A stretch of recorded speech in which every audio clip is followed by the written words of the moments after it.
ഒരു കാരണവശാലും ഇങ്ങനെ നമ്മൾ യോഗ ചെയ്യാൻ പാടില്ല. ചെയ്താൽ നിങ്ങൾ രോഗിയായി മാറും എന്നുള്ളതാണ് അതിൻ്റെ ഒരു വസ്തുത. ഇപ്പം ഒരു പ്രത്യേക ആസനത്തിൽ അല്ലെങ്കിൽ ഒരു ആസനത്തിൻ്റെ ഫൈനൽ പൊസിഷനിൽ നിൽക്കാൻ വേണ്ടി നമ്മൾ ശരീരത്തെ പീഡിപ്പിച്ചുകൊണ്ട് ചെയ്യാൻ പാടില്ല.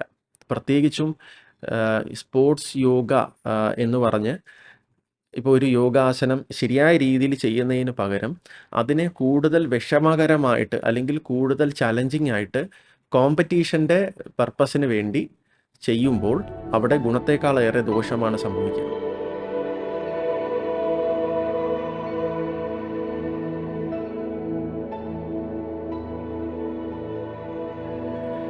നമസ്കാരം, ഞാൻ ധന്വയോഗി, പൂർണ്ണ ഗുരു ശ്രീ മാധവാചാര്യൻ്റെ ശിഷ്യനും ഇൻസ്റ്റിറ്റ്യൂട്ട് ഓഫ് നിർവാണ യോഗയുടെ ഡയറക്ടറും കേരള സർവകലാശാലയിലെ യോഗ അധ്യാപകനുമാണ്.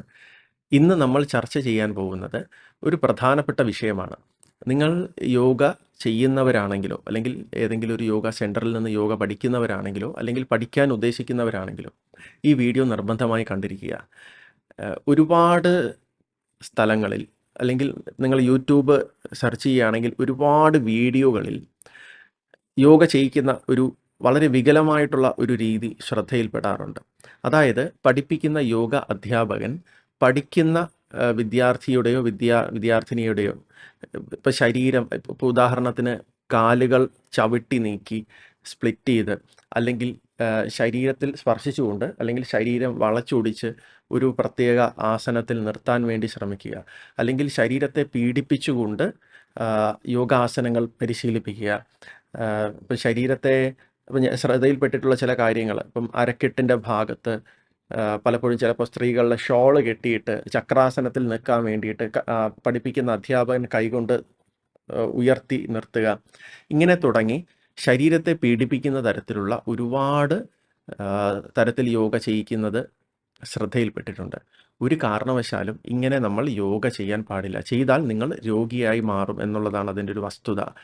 ഗുരുജി എപ്പോഴും പഠിപ്പിക്കുന്നത്, അതായത് നിർവാണ യോഗയുടെ ഉപജ്ഞാതാവായ പൂർണ്ണ ഗുരു ശ്രീ മാധവാചാര്യൻ പഠിപ്പിക്കുന്നത്, യോഗ അധ്യാപകൻ വിദ്യാർത്ഥിയുടെ ശരീരത്തിൽ സ്പർശിക്കാൻ പാടില്ല എന്നാണ്.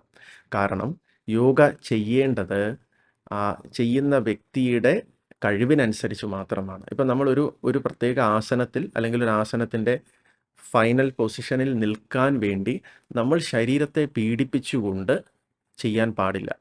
പിന്നെ എങ്ങനെയാണ് ചെയ്യേണ്ടത്? നമുക്ക് കഴിയുന്ന ഒരു പൊസിഷനിൽ നിന്നുകൊണ്ട് ശരീരത്തെ ഒരു സാക്ഷിയെപ്പോലെ നിരീക്ഷിക്കുക എന്നാണ് ഗുരുജി പഠിപ്പിക്കുന്നത്. ഇപ്പോൾ നമ്മൾ മുന്നോട്ട് കുനിഞ്ഞു നിൽക്കുന്നു, പാദഹസ്താസനത്തിൽ നമ്മൾ നിൽക്കുന്നു എന്ന് വിചാരിക്കുക.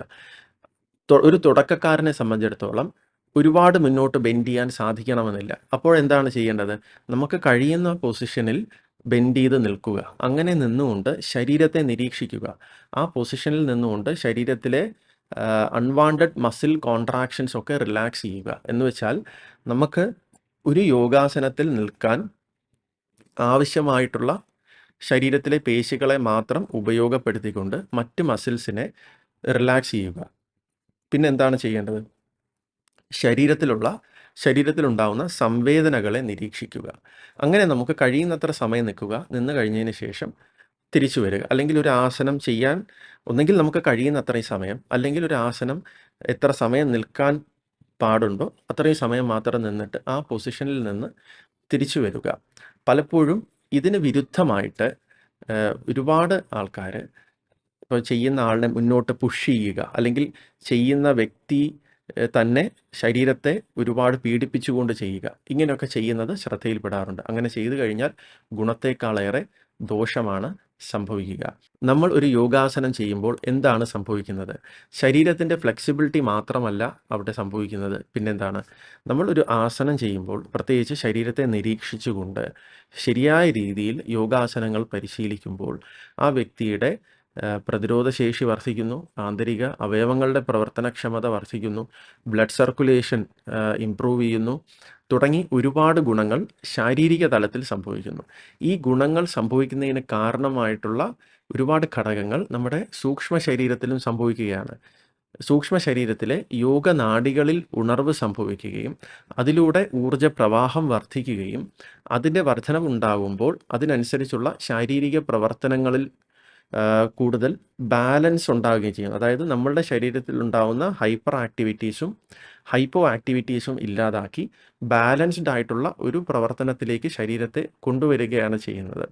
അതുപോലെ തന്നെ മനസ്സ് കൂടുതൽ ശാന്തമാവുകയും കൂടുതൽ സ്വസ്ഥമാവുകയും ചെയ്യുന്നു. അതുകൊണ്ടാണ് യോഗയെ പൊതുവായി ഒരു ഹോളിസ്റ്റിക് സയൻസ് എന്ന് പറയുന്നത്. കാരണം അവിടെ നമ്മുടെ ശരീരത്തെ മാത്രമല്ല, ഒരു വ്യക്തിയെ ശാരീരിക തലത്തിലും മാനസിക തലത്തിലും ആത്മീയ തലത്തിലും ബൗദ്ധിക തലത്തിലും ഒക്കെ നമുക്ക് മാറ്റം സംഭവിക്കുന്ന ഒരു മഹത്തായ ഒരു സിസ്റ്റമാണ്. പക്ഷേ ഇന്ന് അത് വളരെ വികലമായിട്ടാണ് പഠിപ്പിച്ചുകൊണ്ടിരിക്കുന്നത്. നേരത്തെ പറഞ്ഞതുപോലെ ശരീരത്തെ പീഡിപ്പിച്ചുകൊണ്ട് ആസനങ്ങൾ ചെയ്യുക, അത് പ്രത്യേകിച്ചും സ്പോർട്സ് യോഗ എന്ന് എന്ന് പറഞ്ഞ് ഇപ്പോൾ ഒരു യോഗാസനം